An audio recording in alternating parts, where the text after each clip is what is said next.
জামাইয়ের জন্য জামাই পিঠা বানিয়েছি। চলুন সম্পূর্ণ ভিডিওটা আপনাদের সাথে শেয়ার করি। পিঠাগুলো এতটাই ভালো হয়েছিল, খুবই সুন্দর হয়েছিল। দেওয়া মাত্রই উঠে গিয়েছিল শ্বাস থেকে। আর কতটা সুন্দর হয়েছিল।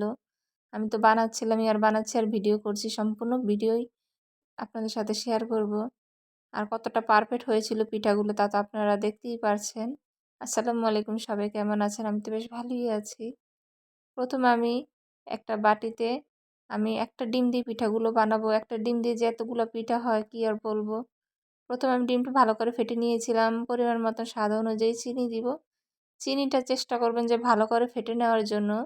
চিনিটা ভালো করে ফেটে নিলে মিক্স হলে সেই পিঠাটা ভালো হবে। এটা আমি সুন্দর করে ফেটে নিয়েছি। দেখুন কত সুন্দর করে ফেটে নিয়েছিলাম।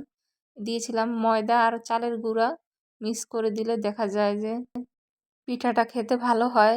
দুটো একসাথে মিক্স করে দিলে একটু হালকা মুচমুচে হয় আর খেতে মজার হয়। এখন আমি তরল দুধ দিব। দুধ দিয়ে বানাবো, পানি মিক্স করব না, যেহেতু আমি বক্সে রেখে দিব। দুধ দিলে ডিম দিলে ভালো হয়, পানি দিলে পিঠাটা বেশি দিন ভালো থাকবে না। তারপরে এতে নরম হয়ে যাবে বক্সে রাখলে। এজন্য আমি ডিম আর দুধ ছাড়া কিছুই ব্যবহার করব না, পানি ব্যবহারই করব না কোনো।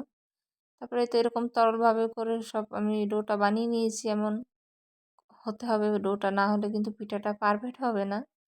তারপরে তো আমার ডো বানানো কমপ্লিট। আর এই শাঁসটা ভালো করে গরম করে নিতে হবে। এটা যদি পারফেক্ট গরম হয় তাহলে অবশ্যই পিঠা এরকম উঠে আসবে আর পিঠা খুবই সুন্দর হবে।